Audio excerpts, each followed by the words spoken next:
Nós recebemos agora no Arena o deputado federal licenciado Eduardo Bolsonaro, que foi citado na decisão do ministro Alexandre de Moraes, que determinou a operação contra o ex-presidente Jair Bolsonaro.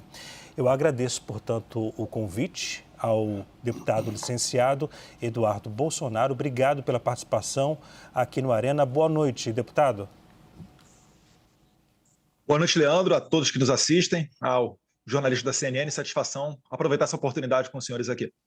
Deputado, como foi que o senhor recebeu essa informação sobre a decisão, a determinação do ministro Alexandre de Moraes em relação ao seu pai, ao ex-presidente Jair Bolsonaro, e também a proibição de o senhor manter conversas com o Jair Bolsonaro? Olha, uma decisão muito mais do que lamentável, né? Ela é repugnante e ela só reforça a ditadura que a gente está vivendo no Brasil. Não dá mais para tratar isso daí como democracia. O mundo inteiro, que ainda não conhecia Alexandre de Moraes, fica espantado, né? Não se vê em local nenhum do mundo uma pessoa, antes sequer de uma condenação, viver praticamente no regime semiaberto. Bolsonaro está sofrendo agora prisão domiciliar, tal qual sofreria uma pessoa que tivesse progredido para o regime semiaberto, podendo sair de casa durante o dia apenas para trabalhar. E quando se trata, né, de uma relação de pai e filho, fica mais claro ainda para todos aqueles que têm família que isso é para humilhar, para esculachar e, principalmente, depois de vir e ainda sendo embasada a decisão do Moraes, em um dos dispositivos, dizendo que ele está tomando essa decisão porque o Bolsonaro postou um vídeo do Donald Trump prestando solidariedade a Bolsonaro, isso daí fica mais claro do que nunca. Agora, o que causa estranheza é pessoas, né, que eu não consigo entender que estejam em sã consciência, achando que essas medidas vão fazer o Donald Trump recuar. É importante que entendam, não haverá recuo. Eu não falo pelo Donald Trump, eu não falo por ninguém do governo. Se quiserem tentar lá e botar o Geraldo Alckmin, né, que esteve naquela foto ao lado de terroristas da Jihad Islâmica, Hamas, Hezbollah, que já assassinaram diversos, milhares de norte-americanos, podem tentar. Boa sorte. Boa sorte na negociação. Não adianta o Lula ficar comendo jabuticaba, o Celso Amorim cantando Quem Tem Medo do Lobo Mal, e depois mandar um jornalista lá dentro do pool que eles falam da Casa Branca, perguntar para a porta-voz da Casa Branca, o Lula está aberto à negociação, por que vocês não negociam? O Brasil não se dá ao respeito. O Brasil não buscou nenhuma porta de entrada junto ao governo norte-americano. A gente está no momento talvez mais importante da diplomacia brasileira das últimas décadas. O nosso chanceler estava na Irlanda, a embaixadora do Brasil nos Estados Unidos estava de férias. Eu estava anteontem dentro do State Department, uma reunião com 8 integrantes de altíssimo nível. Veio a pergunta, qual o nome da embaixadora de vocês aqui em Washington, D.C.? Ninguém sabia responder. Esse é o tamanho da insignificância do Brasil, que tem vivido mais do que nunca os dias de anão diplomático. Não tem como você achar que o Brasil não vai sofrer consequências se aliando ao todo tipo de escória mundial. Então, o cenário que a gente está vendo hoje é fruto da perseguição política e de um governo acéfalo. Deputado, deixe-me chamar aqui também os nossos analistas, a Juliana Lopes e o Pedro Venceslau, que vão participar da entrevista também. Juliana? Deputado, boa noite. Obrigada por participar aqui dessa entrevista. Queria perguntar para o senhor o seguinte: a Casa Branca, em conversas com o senhor, ofereceu asilo político ao ex-presidente Jair Bolsonaro? Quando isso aconteceu? Se foi nessa semana? Negativo. Nunca ouvi uma conversa dessa. Nunca tive conhecimento de nenhuma conversa dessa. Porque tem Eu não tenho nem o que dizer, eu não tenho nem o que dizer sobre isso. Tem algumas agências, né, falando sobre isso ter sido passado por Paulo Figueiredo também, sobre a possibilidade de asilo político. A gente falou com o ex-presidente Jair Bolsonaro aqui nessa semana e ele negou que tenha qualquer tipo de articulação. Por isso, a pergunta ao senhor se isso foi oferecido ali do outro lado pela Casa Branca. Negativo, de maneira nenhuma, isso não foi cogitado. Inclusive, né, na nossa caminhada ali dentro da Casa Branca e dentre outras autoridades, alguma pessoa de fora, né, antes de entrar lá, brasileiro, veio falando: Eduardo, posso buscar um acordo para tentar livrar só o Bolsonaro? Eu falei: negativo. O país está vivendo uma crise institucional, não é uma crise política. Eu não estou aqui para defender o Jair Bolsonaro e nunca tive nenhuma conversa com ninguém do State Department ou ninguém da Casa Branca ou ninguém dentro do Congresso Nacional visando Jair Bolsonaro. Bolsonaro, ele é só mais um dos perseguidos. É claro que tem muita notoriedade porque ele lidera o movimento. Na verdade, querem calar muitas pessoas no Brasil. O Bolsonaro, ele só está no meio do caminho. Agora, falar que houve uma investida para se botar Jair Bolsonaro em exílio, asilo, etc., eu quero saber a fonte, eu quero a cariação com essa pessoa. Deputado, essa pessoa com quem o senhor conversou é da Casa Branca? Que falou... Não, negativo, é um brasileiro, pessoa que não nem tem relevância nenhuma, não é conhecida de ninguém, e veio falar que, imagine se de repente tirassem só o Jair Bolsonaro do processo. Eu falei, negativo, nem levo para o Jair Bolsonaro isso, que isso aí está fora de questão. E também, vamos ser sinceros, não tem como fazer acordo com essa atual conjuntura aí da Suprema Corte. Se acordo desse resultado, a cartinha do Temer tinha acabado com toda a perseguição política do Brasil. Eu aprendi com Alexandre de Moraes que não se deve recuar mediante chantagem. Só que agora Alexandre de Moraes está encontrando uma pessoa maior do que ele para bater de frente. Os Estados Unidos, Trump, já entrou em disputas com o Canadá e ganhou. O Canadá fez uma lei migratória mais rigorosa. Entrou em disputa, uma política, entrou em disputa com o México reclamando da invasão de fentanil nos Estados Unidos. O México fez a maior apreensão de fentanil da sua história. O líder supremo do Irã, o Ali Khamenei, disse que não ia parar o seu projeto nuclear. Ele foi e jogou uma bomba. Os senhores acreditam que dará certo, então, Alexandre de Moraes, tendo o respaldo, tendo como coadjuvante Lula, para conseguir fazer o Trump recuar? Pelo amor de Deus, as elites brasileiras têm que bater na porta correta. Os senhores são responsáveis por permitir também, em boa parte, não somente, mas por permitir que o Lula estivesse aí no poder. Muita gente apoiou o Lula. Chegou a hora de vocês passarem a fatura de dizer, olha, eu não quero que o Brasil vire uma Venezuela. Muitos aloprados especialistas já falaram que topam. Não, por mim, pode mandar a tarifa, o Brasil não pode baixar a cabeça. Eu quero saber dos senhores, que tem boa parcela de poder nacional, se os senhores concordam com isso que está acontecendo ou se vão segurar Alexandre de Moraes. Pedro Venceslau tem uma pergunta também. Pedro? Deputado, as pesquisas mostram que depois da tarifa, o presidente Lula recuperou popularidade. Eles estão fazendo uma campanha grande nas redes sociais, conseguiram um engajamento que não tinham antes. Isso também aconteceu no Canadá, citado pelo senhor, também aconteceu no México. Sempre que Donald Trump entrou em ação, ele acabou ajudando a recuperar a popularidade ou a dar popularidade para esses presidentes. O senhor não acha que que está acontecendo isso exatamente no Brasil? Quer dizer, que há uma rejeição muito grande a essa decisão de Donald Trump e que isso está beneficiando o governo e o presidente Lula? Eu não estou preocupado com a eleição. Se o Brasil não resolver nos próximos meses ou próximas semanas essa crise institucional, não haverá eleição em 2026. Então, por que eu me preocuparia com popularidade? Eu não estou preocupado com popularidade.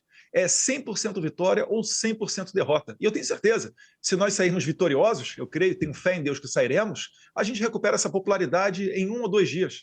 Não estou realmente preocupado com isso. Eu estou preocupado a gente chegar numa eleição em 2026 sem Bolsonaro poder concorrer, sem eu, que muitos dão como certo, um senador por São Paulo, poder retornar para a minha terra. Vocês acham que vai acontecer com o quê? Com vários deputados do PL, tem cerca de 9 deputados do PL que enfrentam processos no STF, a esmagadoríssima maioria por falar. Tem gente que está sendo investigado por falar da tribuna. Cabo Gilberto, Marcel Van Hatten, eu, novamente. O Nicolas tem processo, o Gayer tem processo. Vocês acham mesmo que Alexandre de Moraes vai permitir que determinadas pessoas cheguem ao Senado, sendo que são certo e claro que votariam o impeachment do Alexandre de Moraes? Vocês acham que ele vai permitir que isso aconteça? O Brasil terá a oposição varrida das eleições de 2026 se a única esperança que está surgindo agora com os Estados Unidos não der certo. É por isso que não haverá recuo. E o nosso aliado, ele é muito forte. O Trump não vai recuar diante do Alexandre de Moraes. Perfeito. Se houver o cenário de terra arrasada, pelo menos eu estarei vingado desses ditadores de toga.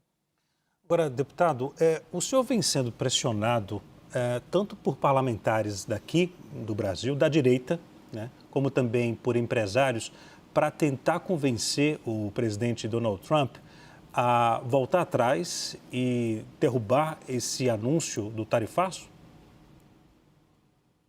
Algumas pessoas falaram comigo, obviamente preocupadas, naturalmente, com as tarifas. É óbvio que não é o cenário desejado. Eu, desde o começo, sempre advoguei por sanções individuais contra o ministro Alexandre de Moraes, mas essas tarifas são a única novidade que estão fazendo, né, o sistema repensar. É a única alternativa e fio de esperança que nos resta. Então, eu não tenho como criticar o Donald Trump. Se ele escolheu, dentre as cartas que tinha à sua mesa, a tarifa, isso daí, enfim, lamento que o povo brasileiro inteiro possa vir a pagar essa conta. Mas também a nação tem que entender que não se dá os mesmos privilégios, né, da sociedade livre, não são dados a ditaduras. O Brasil, o Trump chamou de regime e chamou acertadamente. No Brasil, as instituições já não funcionam mais com normalidade. Você vê só, o Congresso é incapaz de derrubar um decreto de IOF do presidente da República. Isso daí mostra uma total disfunção. Isso é típico de ditadura. Na Venezuela, o STF de lá fechou o Congresso Nacional. No Brasil não precisa fechar, porque o Alexandre de Moraes já está dando as cartas, vai fechar para quê? Então, esse é o tipo de regime que nós estamos vivendo hoje. E regimes são sancionados, regimes são tarifados, pessoas perdem os seus bens. E eu quero crer, né? Eu rezo a Deus para que a elite brasileira pressione o Alexandre de Moraes, porque uma das possibilidades que pode chegar a vir é o desligamento do Brasil do sistema SWIFT, que é essencial nas transações internacionais. O Trump fez isso com o Irã, fez isso com a Rússia. Se fizer com o Brasil, isso vai causar uma pancada muito maior do que a tarifa Moraes de 50%. Eu não quero chegar nesse ponto. Eu não quero chegar numa eleição de 2026, onde você já pode extrair e concluir que o Trump não reconhecerá uma eleição sem a participação de Jair Bolsonaro. Como é que ficará o Brasil no cenário internacional? As pessoas não estão entendendo que quando eu falo que as próximas semanas são decisivas, não é algo da boca para fora, não é algo de uma mente ideologizada. Eu estou falando a verdade. O Lula não tem interesse nenhum em resolver isso daí. Tanto é que está escalando Geraldo Alckmin para tentar conversar com os americanos. Isso não ocorrerá. O americano não vai conversar com quem apoia assassino de cidadão americano.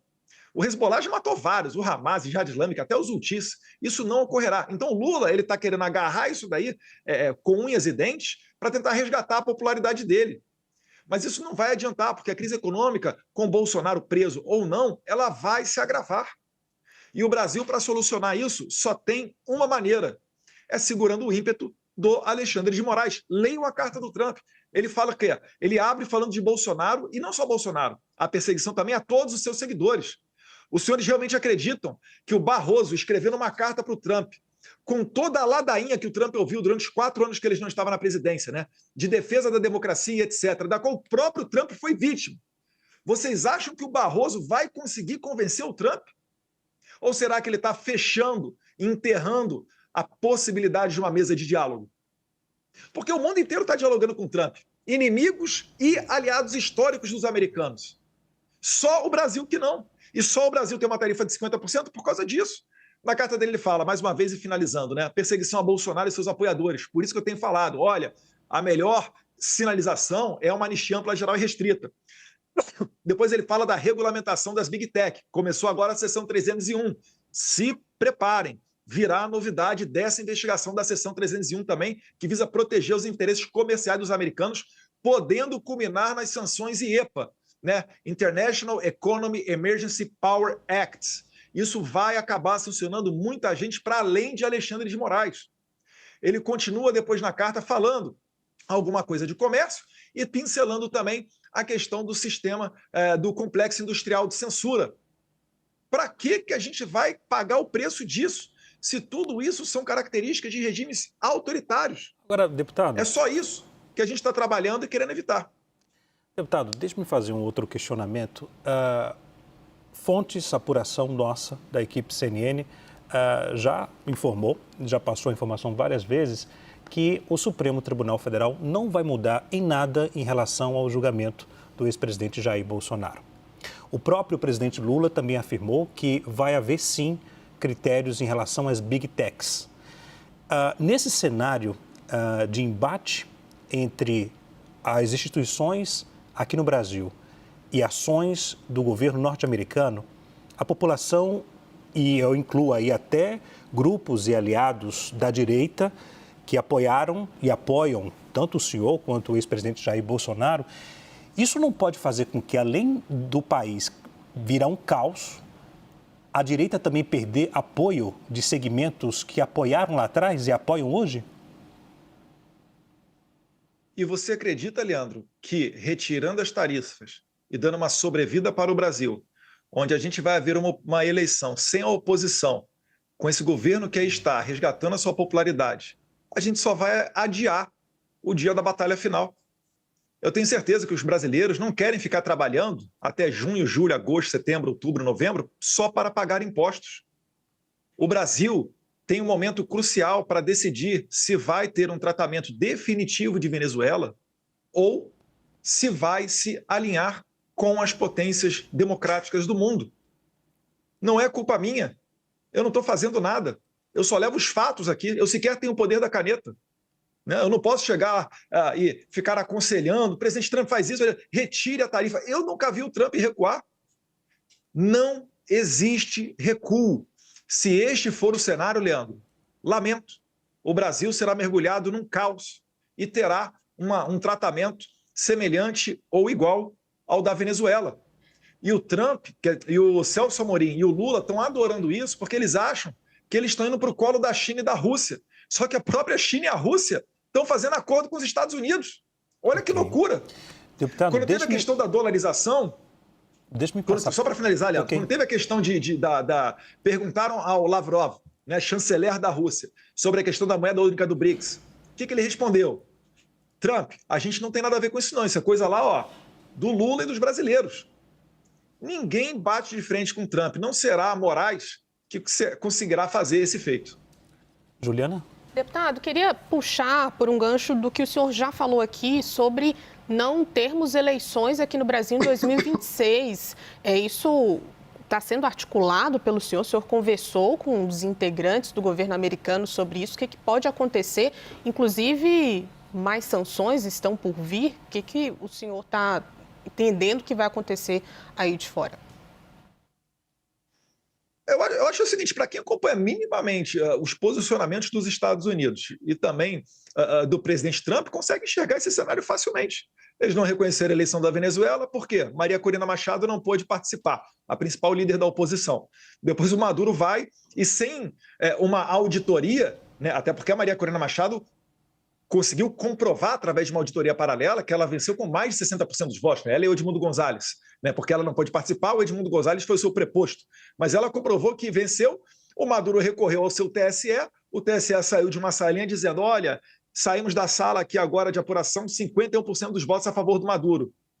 A eleição brasileira, ela tem tudo para ser esse tipo de eleição. Os Estados Unidos não vão reconhecer, o Trump já falou que o Jair Bolsonaro está sofrendo uma perseguição, que ele é uma pessoa honesta. Ora, meu Deus do céu, ele está sendo acusado de um golpe de Estado, e eu também agora. Está claro para todo mundo que esse processo de golpe, essas investigações, elas são abertas só para o Moraes selecionar quem ele vai pegar. Vamos perguntar para o Alexandre de Moraes, numa entrevista ao vivo, aquelas mensagens que o Glenn Greenwald dispôs na Folha de São Paulo, onde ele diz, tem que pegar o Eduardo Bolsonaro. Essa é a pessoa que está me investigando. E ainda tem gente, não estou falando que são senhores não, né? Mas de outros grandes canais de comunicação que dão contornos de ilegalidade e comentam com normalidade isso tudo. Isso tudo está errado, está viciado desde o começo. Nós somos pessoas honestas, não tem nada que pese contra nós. Pessoas velhinhas, que nunca pisaram numa delegacia, tratadas como terroristas, num golpe, sem apoio da polícia, sem apoio das Forças Armadas, num domingo de janeiro. O próprio Moraes estava de férias lá em Paris, Bolsonaro estava nos Estados Unidos.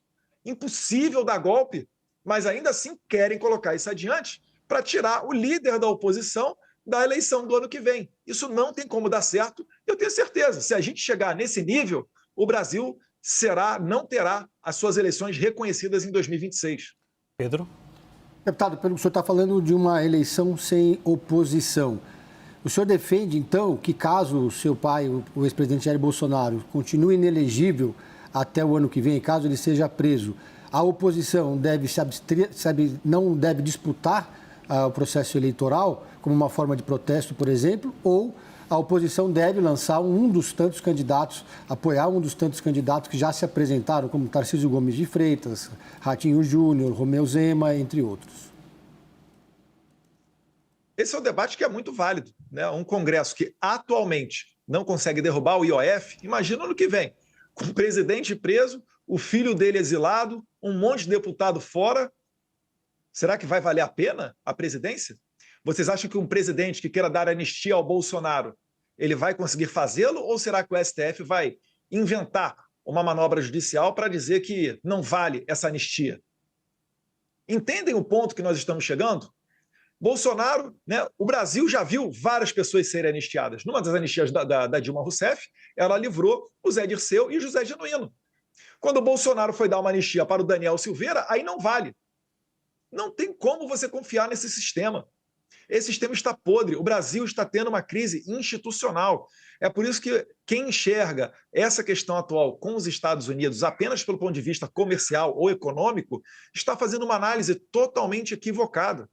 Eu entendo, né, a agonia do produtor brasileiro, a agonia do comerciante nacional, do trabalhador, mas, mais uma vez, né, eu sempre advoguei por sanções individuais ao Alexandre de Moraes. Vieram as tarifas, né? Agora é trabalhar com isso daí. Agradeço ao Trump por ele comprar essa briga, né? Uma briga justa, uma briga que vale a pena, e Deus quiser terá sucesso, porque senão, mais uma vez, o Brasil vai definitivamente virar uma Venezuela. Deputado, esses setores todos querem que o senhor ou Jair Bolsonaro peçam para Trump voltar atrás em relação a essas tarifas. O que o senhor responde para esses setores aqui do Brasil, principalmente para o agro? Entendo, né, mais uma vez, né, a preocupação, e podem ter certeza, muitas dessas pessoas em que pesem terem, né, à frente, no horizonte, um prejuízo financeiro se avizinhando, elas me apoiam. Boa parte dessas pessoas me apoiam. Eu estava com o Paulo Figueiredo anteontem fazendo uma transmissão, ele estava fazendo análise de alguns dados, se não me engano, até uma pesquisa da Quest, que não dá para dizer que é uma pesquisa, né, vinculada à direita, e chegou-se à conclusão ali de que 4 em cada 10 brasileiros estava apoiando a questão da tarifa. Isso daí é 80% dos eleitores da direita, o que mostra um amadurecimento muito grande. Eu estava achando que 95% dos brasileiros seriam contra. Quando veio esse dado, eu fiquei até positivamente surpreso. Isso é um sinal verde aos parlamentares que eles podem defender, sim, obviamente, né, com um tom correto, falando da crise institucional, não se restringindo apenas à visão econômica ou comercial, para tratar desse tema. Mas, mais uma vez, não existe como o Brasil se comportar como uma ditadura e ter privilégios do mundo livre. Ok. Deputado, muito obrigado mais uma vez pela disponibilidade ao falar conosco aqui da CNN Brasil. Até a próxima. Eu que agradeço, Leandro, a todos vocês, né? Espero que Deus ilumine a cabeça das autoridades brasileiras, né? Principalmente da elite econômica, que tem muito poder, para que façam pressão nas pessoas corretas, notoriamente Alexandre de Moraes, e a gente consiga mudar esse cenário atual. Dos Estados Unidos, eu posso garantir, não falo em nome de ninguém, mas eu posso garantir, não haverá recuo. Se tudo der errado, pelo menos, nós já estaremos vingados. Muito obrigado. Obrigado, deputado. Boa noite para o senhor.